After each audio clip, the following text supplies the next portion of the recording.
April மாதம் 15ஆம் தேதி இலங்கை போக்குவரத்து சபைக்கு சொந்தமான பேருந்துகள் புத்தாண்டு கால சிறப்பு பேருந்துகள் மூலமாக 1 பில்லியன் 100 கோடி ரூபாவை வருமானமா பெற்றிருக்காங்க. இது வரலாற்றிலேயே முதல் தடவை என்று சொல்லப்படுது. அமெரிக்க ஜனாதிபதி டொனால்ட் ட்ரம்ப் சொல்லியிருக்காரு, 2-3 நாட்கள்ல ஈரானுக்கு எதிரான போர் நிறைவுக்குள்ள வரப்போகுது. ஒரு மிக முக்கியமான விஷயமாக இது பார்க்கப்படுது. சீனா ஈரானுக்கு உதவி வழங்கியது, இந்த தாக்குதல்களுக்கு உதவி வழங்கியதாக ஒரு தகவல் இப்பொழுது வெளியாகி இருக்கு. இது கொஞ்சம் பரபரப்பை ஏற்படுத்தி இருக்கு. இந்த பேச்சுவார்த்தைகள் நடக்க இருக்கிற இடத்துல இந்த மாதிரி ஒரு தகவல் வெளிவந்திருக்கு. இப்ப பரபரப்பா இருக்கிற விஷயங்களை சுருக்கமா இந்த வீடியோல பார்க்க போறோம். அமெரிக்க ஜனாதிபதி டொனால்ட் ட்ரம்ப் அவர்கள் வருகின்ற 2-3 நாட்களுக்குள்ள ஈரானுக்கும் அமெரிக்காவுக்கான யுத்தம் நிறைவுக்குள்ள வரப்போகுது. அப்படி இந்த ஒரு கட்டத்தை நோக்கி பயணித்துக் கொண்டிருக்கிற என்ற தகவலை வெளியிட்டதுக்கு பிறகு உலக சந்தையில கச்சா எண்ணெயுடைய விலை $95 சரிந்திருக்கிறது. பெரிய அளவாக இருந்த இந்த கச்சா எண்ணெய் விலை பெரிய அளவாக குறைந்திருக்கிறது. இது ஒரு ஆரோக்கியமான வெளிப்பாடு, பதில் அப்படின்ற காரணத்தால இந்த நடவடிக்கை ஏற்பட்டிருப்பதாக உலக சந்தையில் இப்பொழுது பேசப்படுது. இது இப்படியே இருக்க வாய்ப்புகள் இருக்கு. வருகின்ற 2 நாட்கள்ல பேச்சுவார்த்தை நடக்க போகுது. இந்த பேச்சுவார்த்தையில் ஏற்படுகின்ற முன்னேற்றம் இன்னும் பெரிய ஆரோக்கியமான விஷயத்தை தரும்னு சொல்லி எதிர்பார்க்கப்படுது. இதுக்கிடையில இன்னும் ஒரு சர்ச்சையான விஷயம் பேசப்படுது. சீனா ஈரானுக்கு உதவி வழங்கியது, இந்த தாக்குதல்களுக்கு உதவி வழங்கியதாக ஒரு தகவல் இப்பொழுது வெளியாகி இருக்கிறது. இந்த தகவலை ஃபைனான்ஸ் டைம்ஸ் வெளியிட்டிருக்காங்க. CNN இந்த செய்தியை வெளியிட்டிருந்தாங்க.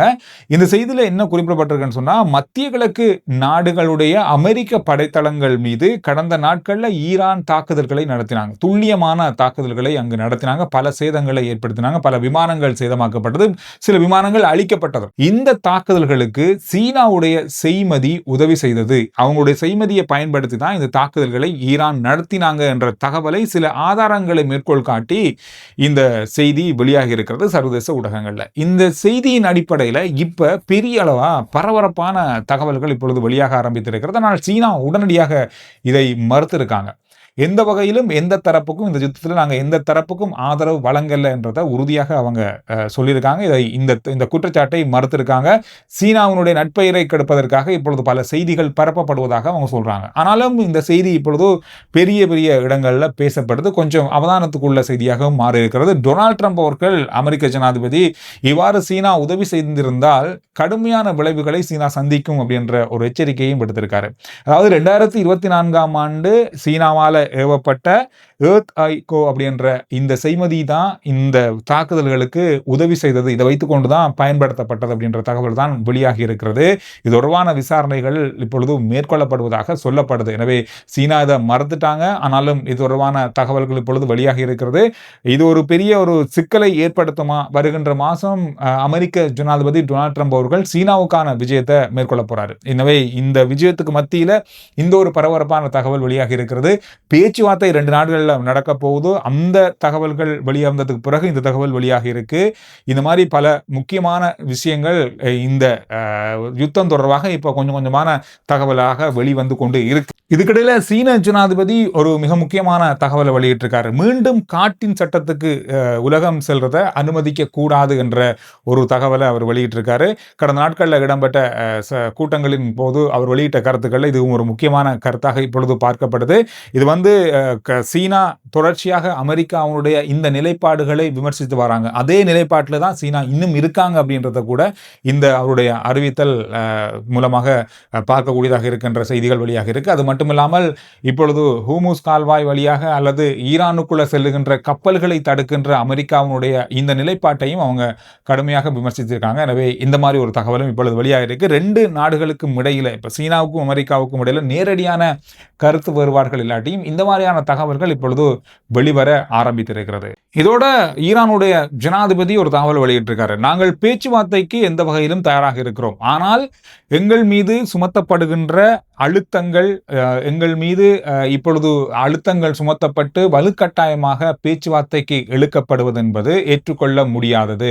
நாங்கள் எப்பொழுதும் அடிபணிய மாட்டோம் என்பதை ஈரானிய ஜனாதிபதி தெரிவித்திருக்கார். உறுதியாக இந்த தகவலை அவங்க அதே நிலைப்பாட்டிலே நாங்கள் தொடர்ச்சியாக இருக்கிறோம் என்றதை அவங்க வெளிக்கொண்டு வந்திருக்காங்க. இப்பொழுது ஈரானுடைய கப்பல்கள் தடுக்கப்பட்டு எங்களுடைய எண்ணெய் கப்பல்கள் அதாவது துறைமுகத்துக்குள்ள வரவோ வெளியே போகவோ முடியாத அளவில் தடுக்கப்பட்டிருக்கிறது. ஆனால் இந்த மாதிரி ஒரு விஷயத்தை வைத்துக்கொண்டு பேச்சுவார்த்தைக்கு இழுத்து எங்கள் மீது அமெரிக்காவினுடைய நிலைப்பாட்டை அழுத்தங்கள் மூலமாக கொண்டு வர முடியாது. எங்களுக்கும் சில கோரிக்கைகள் இருக்கு. இந்த கோரிக்கைகள் நிறைவேற்றப்படும் பட்சத்தில் நாங்கள் ஒரு முடிவுக்குள்ள வருவோம் அப்படின்றதுல அவங்க இன்றைய நாள்லையும் வெளியிட்ட தகவல்கள்ல உறுதியாக இருக்காங்க. இதுல இந்த போர் காரணமாக அமெரிக்கா தங்கள் மீது தாக்குதல் நடத்தியதன் காரணமாக கிட்டத்தட்ட 270 பில்லியன் அமெரிக்க டாலர்கள் இழப்பீடு ஏற்பட்டிருக்கிறது. எங்களுக்கு இழப்பு ஏற்பட்டிருக்கு, அவ்வளவு சேதம் ஏற்பட்டிருக்கிறது. இந்த சேதங்களை எல்லாமே அமெரிக்காவோ அல்லது அமெரிக்கா தங்கள் மீது தாக்குதல் நடத்துவதற்கு பயன்படுத்திய நாடுகள், மத்திய கிழக்கு நாடுகள் தான் செலுத்தணும் அப்படின்ற ஒரு நிலைப்பாட்டில் அவங்க இருக்காங்க. அது மட்டும் இல்லாமல் யுரேனியம் செறிவூட்டல் தொடர்பான உறுதியான நிலைப்பாட்டில் அவங்க இருக்காங்க. அது மட்டும் இல்லாமல் இப்பொழுது ஹோர்முஸ் கால்வாய் வழியாக செல்லுகின்ற கப்பல்களுக்கான வரி விதிப்பது தொடர்பான தகவல்களை அவங்க வெளியிட்டு கொண்டிருக்காங்க. அந்த நிலைப்பாட்டிலையும் அவங்க இருக்காங்க. எனவே இந்த மாதிரியான முக்கியமான 3 கோரிக்கைகள் வரப்போற 2 நாள் நடக்க போற பேச்சுவார்த்தையில பேசப்படும். இந்த பேச்சுவார்த்தையில பேசப்படுகின்ற இந்த விடயங்களை அமெரிக்கா ஏற்றுக்கொள்ளுமா இல்லையா என்பதுதான் இப்ப இருக்கிற விஷயம், இப்ப இருக்கிற பெரிய கேள்வியே. ஏன்னா அவ்வளவு பெரிய நிலைப்பாடுகள் ஈரான் பக்கமும் இருக்கு, அதை விட பெரிய நிலைப்பாடு அமெரிக்கா பக்கம் இருக்கு.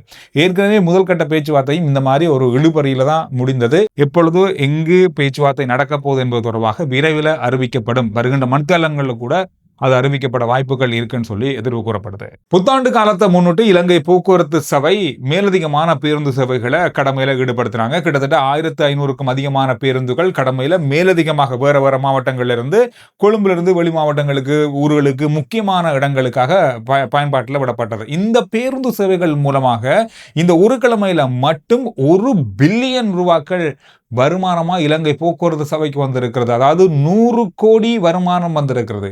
இது வரலாற்றிலே முதல் தடவையான வருமானமாக பதிவாகி இருக்கு. அது மட்டுமல்லாமல் இலங்கை போக்குவரத்து சபையினுடைய ஒரு நாள் வருமானமும் முறியடிக்கப்பட்டிருக்கிறது. கடந்த 11ஆம் தேதி தான் இலங்கை வரலாற்றிலேயே அதிகமாக ஒரு நாள்ல பெற்ற இலங்கை போக்குவரத்து சபைக்கு சொந்தமான வருமானம் 213 மில்லியன் ரூபாய்கள், இலங்கை ரூபாய்கள். இது பெரிய அளவான ஒரு வருமானமாக பார்க்கப்படுது. இது ஒரு சாதனையாகவும் பார்க்கறாங்க. அது மட்டும் இல்லாமல் இப்பொழுது ஊர்களுக்கு போனவங்க திரும்பி வரதுக்கான அதே பேருந்துகளும் இப்பொழுது கடமையில் ஈடுபடுத்தப்பட்டிருக்கிறது. இன்று மட்டுப்படுத்தப்பட்ட அளவில் இருந்தாலும் நாளை முதல் முழுமையாக 21ஆம் தேதி வரைக்கும் இந்த பேருந்து சேவைகள் மேலதிகமாக அதே பேருந்து சேவைகள் இருக்கும் அப்படின்னு சொல்லியிருக்காங்க. அதாவது இந்த பஸ் ஸ்டாண்ட் புறக்கோட்டை பேருந்து நிலையம் செய்யறதுக்கே 450 மில்லியன் தான் செலவானது. கிட்டத்தட்ட 45 கோடி தான் செலவானது. ஆனால் இந்த ஒரு கிழமையிலேயே 100 கோடி ரூபாவை சம்பாதிச்சிருக்காங்க இலங்கை போக்குவரத்து சபை. இது ஒரு நல்ல விஷயம் தான். இப்பொழுது வெளிப்படைத்தன்மையாக இந்த வருமானங்கள், இந்த விடயங்கள் அடிக்கடி வெளிக்கொண்டு வர்றது மக்கள் மத்தியில் ஒரு உற்சாகத்தை ஏற்படுத்தி இருக்கிறது. அது மட்டும் இல்லாமல் கடந்த ஒரு கிழமையில மட்டுமே அதிவேக நெடுஞ்சாலைகள் மூலமாக பயணித்த வாகனங்கள் மூலமாக 19 கோடி ரூபாய் வருமானமாக வந்திருக்கிறது நெடுஞ்சாலைகள் மூலமாக. இது ஒரு பெரிய தொகையாக பார்க்கப்படுது. போனவங்க அதே நெடுஞ்சாலையெல்லாம் திரும்பி வரப்போறாங்க. அதே மாதிரியான ஒரு வருமானம் திரும்ப வரப்போகுது. எனவே இது பெரிய ஒரு வருமானமாக பார்க்கப்படுது. இந்த பண்டிகை காலத்தில் அரசாங்கத்துக்கு கிடைச்ச 2 வழியால வந்த வருமானங்கள். இன்னும் புகையிரதம் சம்பந்தமான தகவல்கள் வெளிவரல. புகையிரதமும் இன்று அலுவலக நாளண்டபடியா வளமையான புகையிரத சேவைகளும் அதே மாதிரி இயங்கும் அப்படின்னு சொல்லியிருக்காங்க. புத்தாண்டு காலத்துல மிக கொடுமையான 2-3 விஷயங்கள் நடந்திருக்குது. விபத்துக்கள் நடந்திருக்கிற கிட்டத்தட்ட 36க்கும் மேற்பட்ட பாரிய விபத்துக்கள் ஏற்பட்டிருப்பதாக பதிவாகி இருக்கிறது. 2 கொலை சம்பவங்கள் இடம்பெற்றிருக்கிறது. அதோட இன்று அதிகாலையில ஒரு முச்சக்கர வண்டி விபத்து ஏற்பட்டிருக்கிறது. அதோட நீச்சல், அதாவது நீர்நிலைகளை நீராட சென்றவர்கள் தொடர்பான மரணங்கள் பதிவாகி இருக்கு. இந்த மாதிரி கவலைக்குரிய பல சம்பவங்கள் பதிவாகி இருக்கிறது. கடந்த காலங்களை ஒப்பிட்டு பார்க்கும்போது பட்டாசு மூலமான விபத்துக்கள் குறைந்திருப்பதாக சொல்லப்படுது. ஆனால் வாகன விபத்துக்கள், வேறு வேறு விபத்துக்களால அதிகமானவர்கள் வைத்தியசாலையில் அனுமதிக்கப்பட்டிருக்காங்க. ஒரு கிழமையில மட்டுமே கடந்த 11ஆம் தேதி பிறகு மட்டுமே 30,000 பேருக்கு மேல வைத்தியசாலைகளில் அனுமதிக்கப்பட்டு சிகிச்சை பெற்றிருக்காங்க. கடந்த காலங்களை விட இது 14% அதிகரிப்பு அப்படின்னு சொல்லப்படுது. ஆனால் பட்டாசு மூலமான விபத்துக்கள் மிகப்பெரிய அளவிலாக குறைந்திருக்கு. இது ஒரு நல்ல விஷயம் சொல்லப்பட்டது. இது மற்ற பக்கமாக மாறி நடந்திருக்கிறது. இந்த நீர்நிலைகள்ல, அதாவது ஆபத்தான நீர்நிலைகள்ல நீராட செல்றவங்க மிக அவதானமாக இருங்க என்று போலீசார் அறிவித்தல்கள் வழங்கப்பட்டது. பெரிய அளவாக செய்திகள்லையும் இது சொல்லப்பட்டாலும் நேற்றைய நாள்ல நீராட சென்ற 3 பேர், ஒரே குடும்பத்தை சேர்ந்த 3 3 பேர் காணாமல் போயிருக்கிறாங்க. சகோதரர்கள் காணாமல் போயிருக்காங்க. சேருநுவர சோமாவதி வனாந்தரத்தில் இருக்கிற மகாவலி கங்கையில நீராட சென்றவர்கள் தான் காணாமல் போயிருக்காங்க. தந்தை, அவருடைய மருமகன், 3 பேர், அண்ணன் தம்பிமார் 3 பேர் போயிருக்காங்க.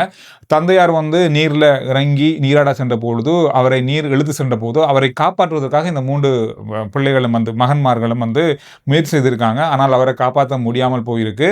அதுக்கு பிறகு மருமகன் தந்தையாரை காப்பாற்றி உயிரோட மீட்டிருக்கார். ஆனால் தந்தையாரை காப்பாற்றுவதற்காக போன 3 சகோதரர்களும் காணாமல் போயிருப்பதாக சொல்லப்பட்டிருக்கு. அவங்களுடைய வயது 24, 34, 35 வயதுடையவர்கள் என்பது குறிப்பிடத்தக்கது. ஒரு கவலைக்குரிய விஷயமாக பார்க்கப்பட்டது. காரணம், இந்த இடத்துல நீராடுறதுக்கு ஆபத்தான இடம் அப்படின்னு சொல்லி அந்த பிரதேச மக்களே சொல்றாங்க. ஆனால் இவங்க அந்த இடத்துக்கு நீராட சென்றுள்ளதாக தகவல்கள் இப்பொழுது முதல் கட்ட விசாரணையிலிருந்து தெரிய வந்திருக்கிறது. அதே போல கபராதுவ கடற்கரைக்கு நீராட சென்ற 2 பேர் நீரில் மூழ்கி உயிரிழந்திருக்காங்க. இவங்க கட்நாயக்காவிலிருந்து சுற்றுலா சென்றவர்கள் என்று சொல்லப்படுது. 21, 26 வயதுடைய 2 பேர் தான் நீரில் மூழ்கி உயிரிழந்திருக்காங்க. இவர்களை வைத்தியசாலையில் அனுமதிக்கப்பட்ட போது இவங்க ஏற்கனவே உயிரிழந்திருந்ததாக வைத்தியசாலை வட்டாரங்கள் தெரிவித்திருக்கிறது. எனவே இதுவும் ஒரு கவலைக்குரிய விஷயமாக இருக்கு. கடந்த நாட்களில் போலீஸ் பக்கமாகவே உத்தியோகபூர்வமாக அறிவிக்கப்பட்டது 400க்கும் அதிகமான பயிற்சி பெற்ற நீச்சல் படையினரை இந்த நீர்நிலைகள் அமர்த்தி இருக்கோம்னு சொல்லி, இது தெரியாத இடங்கள், பாதுகாப்பு இல்லாத இடங்கள், யாருமே போகாத இடங்களுக்கு நாங்கள் போவோம் அப்படின்ற மாதிரியான இடங்களுக்கு சென்று சிக்கி கொண்டவர்களாக இவங்க இருக்காங்கன்னு சொல்லி முதல் கட்ட விசாரணைகளில் சொல்லப்படுது. 2024ஆம் ஆண்டு எடுக்கப்பட்ட மக்கள் தொகை கணக்கெடுப்பில் பலதரப்பட்ட தகவல்கள் வெளியாகி கொண்டிருக்கு. இப்போ இன்னும் ஒரு முக்கியமான தகவலை பார்க்க கிடைத்தது. இப்பொழுது இந்த மொழியாற்றல் அப்படின்றது மக்கள் மத்தியில் அதிகரித்திருக்கிறது. இப்போ பொதுவாக சிங்கள மக்கள் மத்தியில் தமிழ் மொழி ஆற்றல் அதிகரித்திருக்கிறது, தமிழ் மக்கள் மத்தியில் சிங்கள மொழி ஆற்றல் அதிகரித்திருக்கிறது, மலையகத்தில் அதிகமாக சிங்கள மொழியாற்றல் அதிகரித்திருக்கிறது. இப்பெல்லாம் 10 வயசுக்கு மேற்பட்ட சிறுவர்களை எடுத்துக்கொண்டா இப்போ 2 மொழி, அதாவது அவங்களுடைய தாய்மொழியை தாண்டி இன்னும் ஒரு மொழியில எழுத, வாசிக்க, கதைக்கவும் தெரியும் அவங்களுக்கு. அந்த மாதிரி ஒரு பெரிய ஒரு முன்னேற்றம் இந்த மொழி ஆற்றல்ல இப்பொழுது கணக்கிடப்பட்டிருக்கு. ஒரு நல்ல ஒரு ஆரோக்கியமான விஷயமாக பார்க்கப்படுது. 17.4% தான் இந்த அறிவும் இந்த அளவான 2 மொழி தெரிஞ்சும் எழுத வாசிக்க தெரிந்த அந்த எண்ணிக்கை இருந்திருக்கிறது. ஆனால் இப்பொழுது 97% தாண்டி இருக்கு. இது ஒரு பெரிய ஒரு முன்னேற்றமாக பார்க்கப்படுது.